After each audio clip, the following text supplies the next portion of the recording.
At hindi naman talaga Satanas lumikha. Nilikha ng Diyos para maging masama. Satanas ay nilikha na isang modelong anghel. Napakagandang anghel. The model creation of God is Lucifer sa Biblia.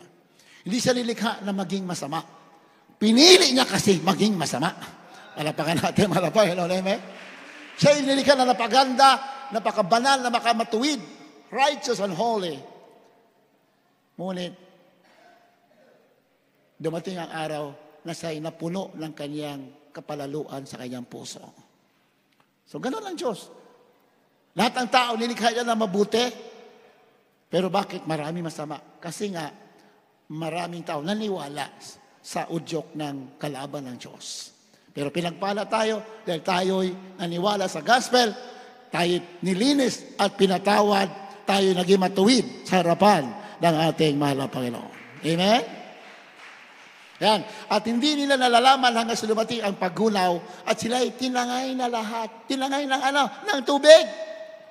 Hindi nila alam Ay, gayon din naman ang pagparito ng anak ng tao. Gayon din naman daw sa second coming, sa rapture. Di ba? Gayon din naman daw. Hindi nila nalalaman. Di ba? Hindi sila nakasama. Bakit? Busy sila sa mga bagay na pangsamantala. They are so busy with the things of the world. Sabi ng Biblia, love not the world, neither the things that are in the world. Diba? Ano yun sa masulatan? Huwag mo ibigyan ng sanlibutan ni ang mga bagay na sa sanlibutan. Pag inibig mo yan, definitely, you are not ready when the Lord comes. Pag siya'y bumalik, hindi ka handa, sigurado yan. Hindi lang may sabi yan ang masulatan. Huwag mo rin ibigyan ng sanlibutan ni ang mga bagay na sa sanlibutan. Ganun yung pagbalik lang ng tao. Tinangay ang lahat ng panuninoe, tinangay ang mga tao. Bakit? They don't believe the preaching of the righteous preacher, Noah. The people don't believe. Wala pa yan. Ang tagal mo na nangangaral Kasi hindi nila alam, ang nilaan ng Diyos is 120 years. Hindi nila alam. Diyos lang nakakaalam. Di ba? Ganun sa atin ngayon. Ang nilaan sa atin, ilan? Ang nilaan? 2,000 taon. Palapahan natin, malapahan natin. Amen? Very clear in the Word of God. Kahit sa lumang tipan, mayroon na mga numerical economy ang Diyos na binigay for us to make ready. Para maghanda tayo. Mayroon na sa mga pinapakita nun sa lumang tipan. Wala pa ang biyaya, pinapakita na. Okay. Deuteronomy chapter 15, verse 12. Can you read? Deuteronomy 15, 12. Mayroon na sa pinapakita. Ano mangyayari sa huling panahon? Deuteronomy 15, talatang 12. Kung iyong kapatid na Hebreong lalaki o babae ay ipagbili sa iyo at maglingkod sa iyong 6 na taon, sa 7 taon nga ay iyong pagpapalaming laya sa iyo. Kung ang iyong kapatid na Hebreong lalaki o babae pagbili sa iyo at maglilingkod sa ng 6 na taon, 6 na taon, nagsisimbolo na naman sa 6 years, 6,000 years of the world. Yan naman sinisimbolo dyan. After 6,000 years, after 6 days daw, o 6 years, pagdating 7 taon, ay yung pagpapaalaming laya, palalayain siya. So ganun din sa mundo. After 6,000 years, 6 years, o 6,000 years, pareho lang ibig sabihin sa mga sulatan. After 6,000 years, na alipin ang tao ng kasalanan. Amen? Ang mundo, alipin ng diablo for 6,000 years. Pero pagdating ng 7 taon o 7,000 taon, babalik ang paraiso. Sabi ng masulatan. Kaya ang mga tao, magpapahinga na sa kasalanan. Sa lumang tipan pa lang, pinapakita na ano ang mayayari. Malapakan natin, malapakan. Amen? So, dito tayo sa yun nga, sinabi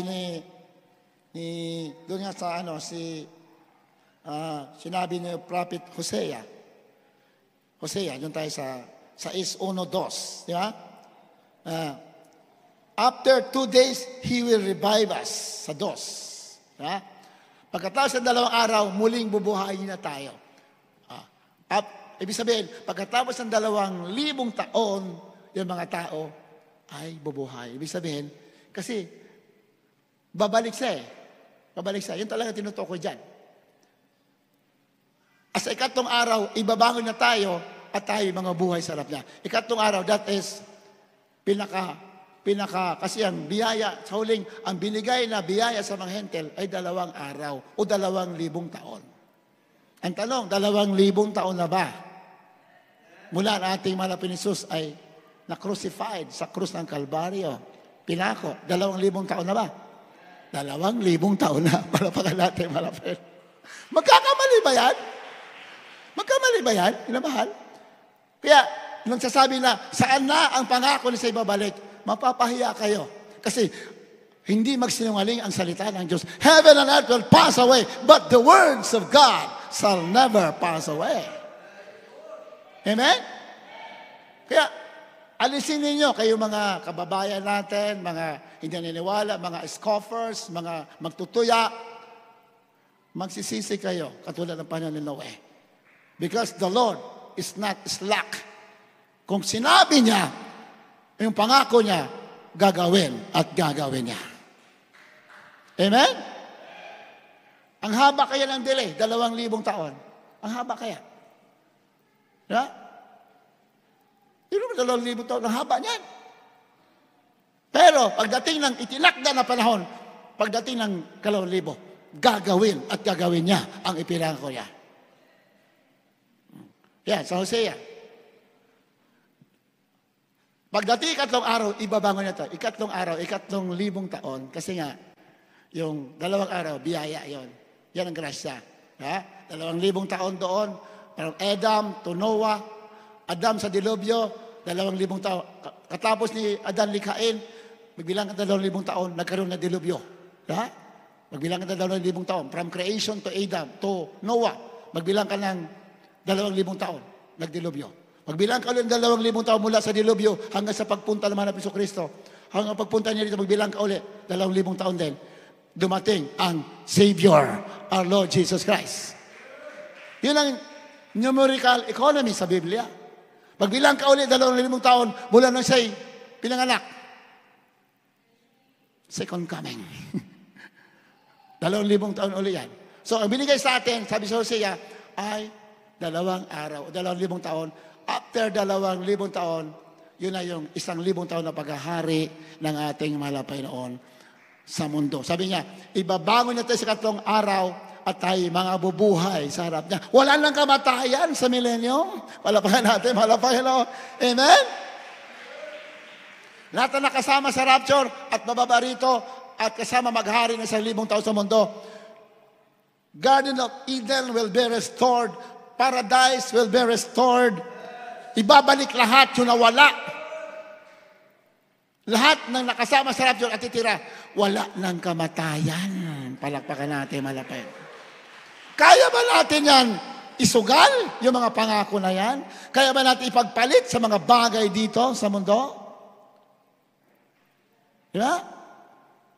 Kaya nga, huwag natin ipagpalit ang ating kaligtasan sa mga bagay na pansamantala. Malapakan natin, malapay noon. Amen?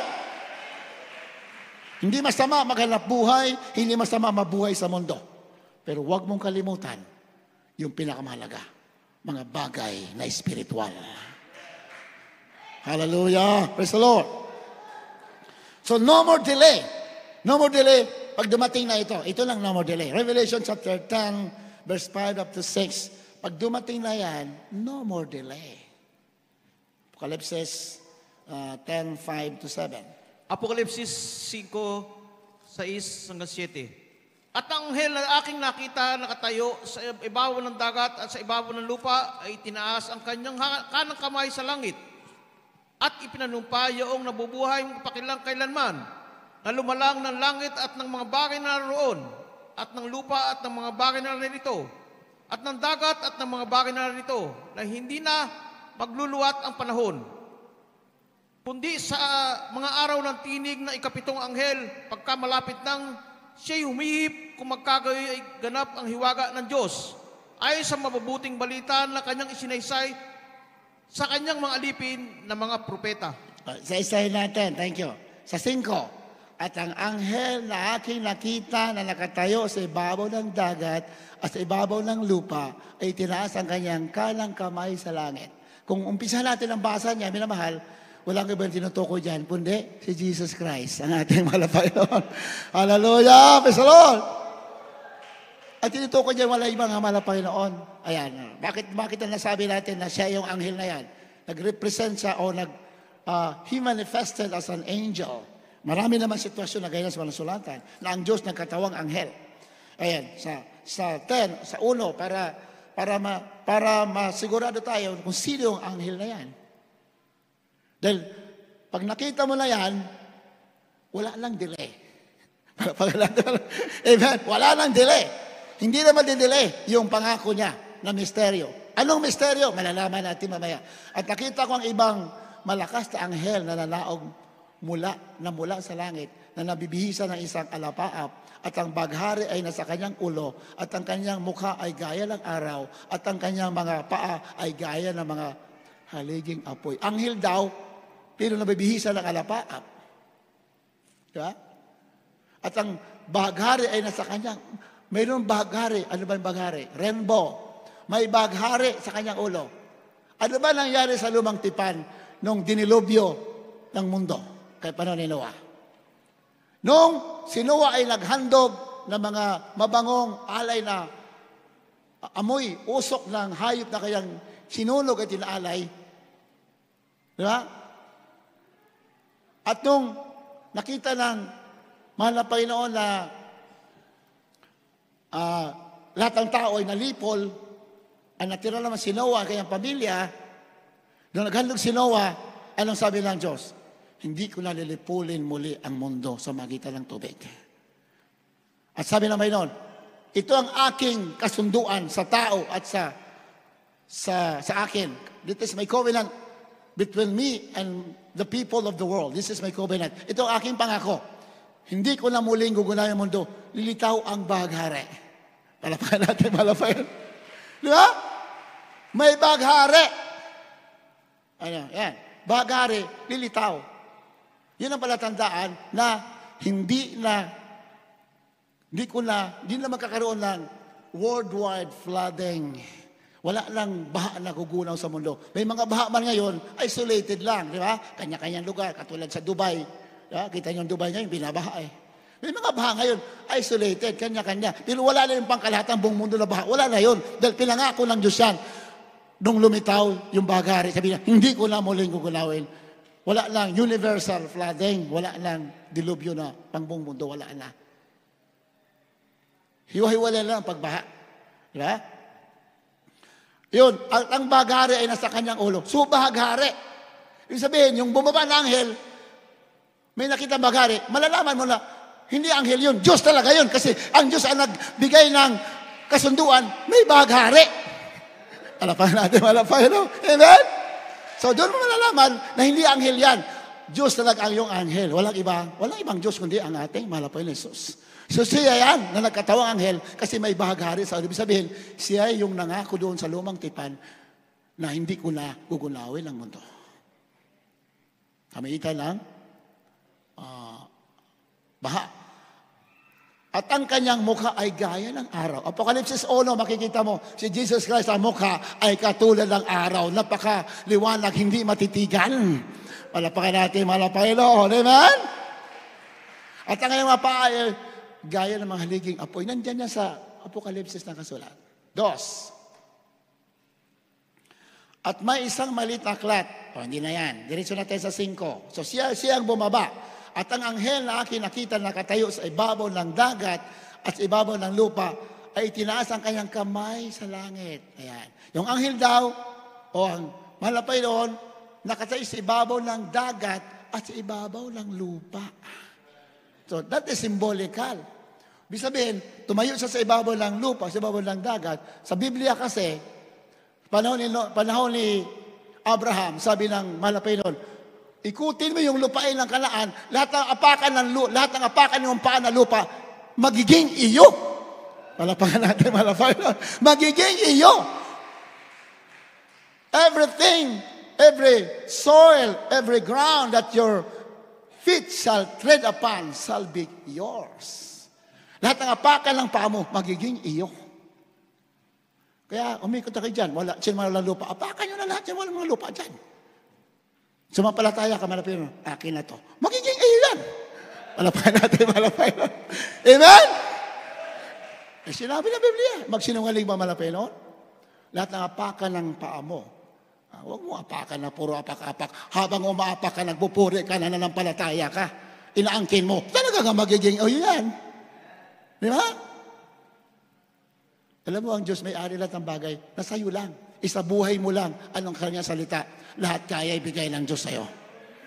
Amen? Sabi kay Abraham, lahat, ikutin mo ang lupang pangako, lahat yan. Lahat ng apakan ng iyong bibigay ko sa'yo. Ito naman, yung anghel daw, inapakan yung lupa, inapakan yung dagat. Ano ibig sabihin yan? Kasi nga, ang mundo mula lang nagkasala sa iba't Adan, napunta ang kapamalaan kay Satanas. Di ba? Ang authority sa earth, napunta kay Satanas. But when the Lord comes again, sa kanyang pagbabalik, aangkinin niya muli yung saganang galing talaga sa kanya.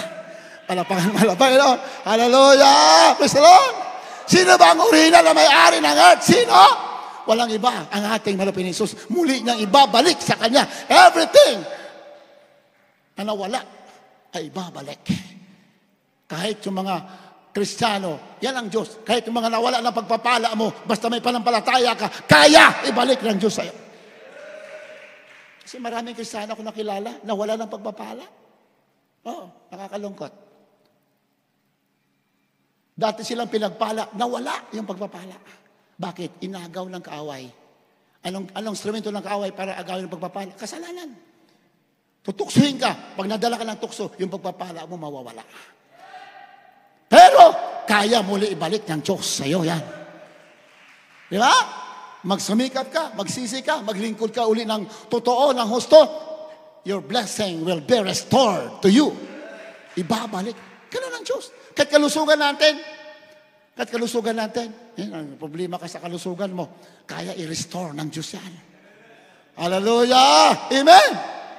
Lalo na yung mga bata-bata pa, medyo bata-bata ka pa, kaya pa i-restore. Yung may edad na, ganun talaga ang tao, nagkakaedad, di ba? Pero yung bata-bata ka pa, matindi ng kalusugan mo, manampalataya ka, kaya i-restore ng Diyos ang iyong kalusugan. Yan.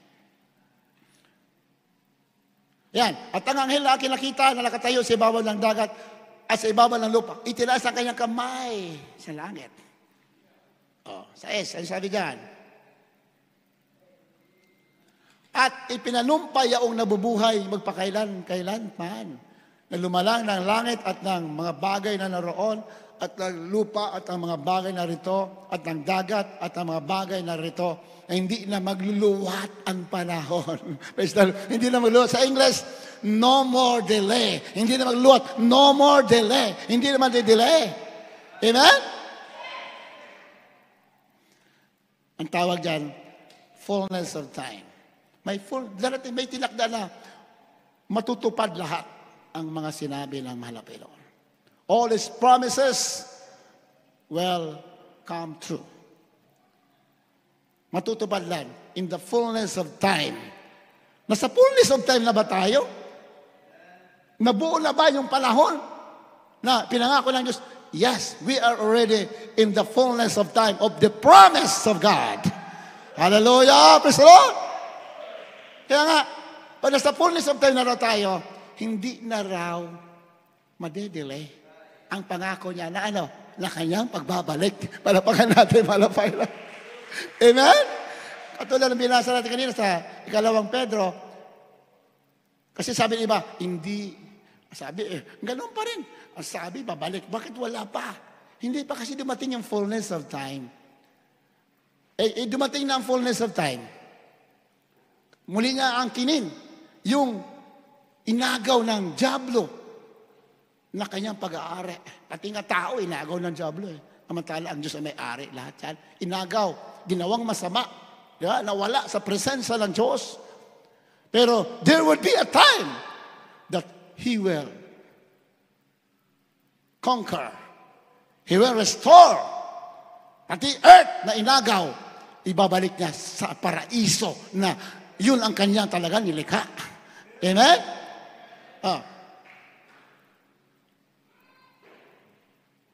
Aangkinin niya. Kailan niya aangkinin? When the fullness of time comes. Kailan ang fullness of time? Katulad ng panahon ng Noe, sobra ng kasamaan ng tao, sobra ng kasamaan, suwinakasan. Ganon din sa panahon natin, sobra ng kasamaan, nandito na lahat. Nakikita ko lang, kagabi lang, nakikita ko lang, kinakasal pareho lalaki. Kinakasal ng religious leader. Di ba antindi? Kinakasal, ginagawang legal. Same-sex marriage. Matinding kasamaan yan, minamahal. So, kailangan lang wakasan ng Diyos ang mundo. Kasi nga, sobra na ang kasamaan. Kailangan niya angkinin muli para maghari muli ang kabanalan at katuwiran. Nandito na ba tayo sa panahon na kailangan ng wakasan? Yes! We are already in the fullness of time that the Lord will get what originally His. Ano yung sa Kanya, kukunin niya. Walang pwedeng humadlang. Kaya, no more delay. Pananumpa na nga. Pananumpa yung nabubuhay mapakailanman. Ibig sabihin ng pananumpa, nandito na kayo. Ibig sabihin niya, nanunumpa. Ibig sabihin, the fullness of time has come. Dumating niya yung tamang panahon. Puno na yung fullness of time. Na puno na, tama na. Dumating na sa sukdulan. That is the fullness of time. Panahon ni Noe, 120 years. Then, pagdating ng 120 years, the fullness of time comes. The same is true in our time. When the 2,000 years comes, that is the fullness of time. Malapahin natin, malapahin na ho. Amen? Lagi namin yung narinig yan. We are already in the 2,000 years allotted for the Gentiles to be saved. Allotted for all people of the world to believe the gospel. That the grace given for all the people of the world is 2,000 years. And we are already in the 2,000 years period. Nandito na tayo. Ano sabi ng 7? Kundi sa mga araw ng tinig ng ikapitong anghel, pagka malapit na siyang humihip, kung magkagayoy, ganap na ang hiwaga ng Diyos. Ayon sa mabubuting balita na kaniyang isinaysay sa kaniyang mga alipin na mga propeta. Sa English, minamahal. Ako lang mabasa. Sabi dito. But in the days of the voice of the seventh angel, sa araw daw ng pag-ihip ng ikapitong anghel, so masyadong malalim yan. When he shall begin to sound, the mystery of God should be finished, as he had declared to servant of prophets. So kung babasahin natin yan, mula kanina, wala na ibang tinutukoy 7 angel yan, kundi ang ating mahal na Panginoon. Amen ba? Ilamahal? Nasubaybayan nyo ba? Nasundan nyo ba, minamahal? Mula sa una ng Revelation chapter 10, verse 1 hanggang 7, puro angel.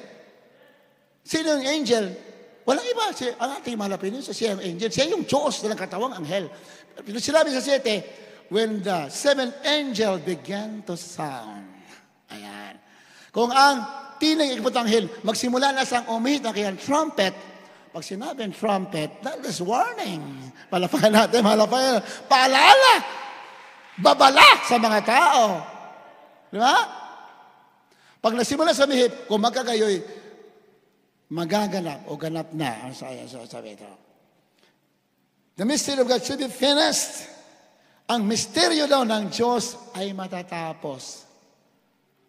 Pag umihip na yung pitong anghel, the last warning of our Lord Jesus Christ. The last warning na kanyang ipabibigay sa mundo, paalala sa mundo. Pag nangyari na raw yan, yung mga paalala niyan, magaganap na yung misteryo ng Diyos. Sabi dito, the mystery of God should be finished as he hath declared the servants the prophets. Anong misteryo ang tinutukoy? Anong misteryo? Gusto niyo malaman? O sa sunod na lang? Sa sunod na gawain, sa linggo, sabi natin, anong misteryo? Diba? Pag umihingi kami ng kapitong anghel, yung last warning na binigay ng Diyos, ibibigay o binigay. Pag nangyari na yan, the mystery of God should be finished. Yung hiwaga ng Diyos ay matutupad. Alapan natin yun. Anong hiwaga? Gusto na malaman ngayon na anong hiwaga? Parang ayaw na iba eh. Gusto niyo malaman anong hiwaga tinutukoy? Hiwaga na ang mundo na makasalanan ay i-restore ang paraiso. Yun ang hiwaga tinutukoy. Hallelujah! Praise the Lord! Amen? Yun tinutukoy. Yung grasya, binigay, mga tao makasalanan, binigyan ng bagong pag-asa. Yun ang hiwaga. Akala natin, hiwaga, masyado malalim. Simple lang hiwaga. Ang tinutukoy siya ng mystery, biro mo, mundo na walang pag-asa, mawawasak na, and yet, ni-restore. Inalis yung mga makasalanan, ang bunga ng kasalanan ng kamatayan, nawala, pero yung nawala na kabanalan, yung nasira na earth, will be restored. The paradise that was lost will be restored. Yan ang misteryo tinutukoy dyan. Lamahal. Pero, kailangan natin malaman yung warning, the last warning. Pag umihip na yung ikapitong anghel, yung huling warning ibibigay, yun na yun. Yun ang pag-aralan natin sa sunod. The last warning. Palapakan natin, mahal na Panginoon. Amen? The last warning, at hindi po alam ng iba, the warning, the last warnings are already happening in our time today. Yung mga paalala na babala, hindi alam na marami, nangyayari na sa panahon natin. So, ang ating gagawin, ayon sa masulatan, ituloy natin yan sa sunod na gawain, na may mga talata naman dyan, readiness for Christ's Day, paghanda sa araw ng ating malapinon. Of course, number 1 is holiness. Luke 1, 74-75, Hebrews 12, 4:10, 2 Peter 3:11, number 1 is holiness. Paghahanda sa araw na yan. Conduct, pamumuhay, godliness, Christian living, Christian life, consistent life, buhay na consistent. Pag sinabing consistent, laging naglilingkod, laging matuwid. Amen? Magagawa lamang natin yan, consistent life, tuloy-tuloy na kabanalan, kung tayo'y nagpapatuloy din naman maglingkod at gumawa sa kanyang banal na kalooban. Diba? So praise the Lord. Kaya sabi natin, beloved Mama dear, nung araw, mga Bible study yan dyan, marinig nyo yan. Ang kapahingahan ng mga Kristiyano ay sa piling ng ating malapinon. Ayun ang ating kapahingahan. Pero habang nandito ka, nakapagpahinga ka lamang, in you feel the Holy Spirit of Lord Jesus Christ. Nakapagpahinga ka sa mga problems, sa mga struggles sa mundo, sa mga stress, you can rest in the presence of God. Pero the final rest, ang kapahinga natin, pag nasa piling na tayo ng ating malapinon. Kaya malak lang Diyos, kahit napapagod ka, kahit may problema ka, you have to go on. Mga minamahal, kahit kayo nanonood, marami mga problema sa mundo, kahit mga Kristiyano, kahit sa iglesia, may mga problema. Pero, hindi ang hadlang para hindi ka magpatuloy. Dahil umaasa tayo na mayroon final na kapahingahan doon sa piling ng ating malapinon. At dito, may kapahingahan ka sa presensya ng ating malapinon. Sa salita ng Diyos, mayroon kang kapahingahan sa presensya ng Diyos. Then ultimately, we will be resting in the presence of God forever and ever. Palapakan natin, namabayan tayo mawit. Hallelujah. Praise the Lord. Hallelujah. As we sing the song, hallelujah.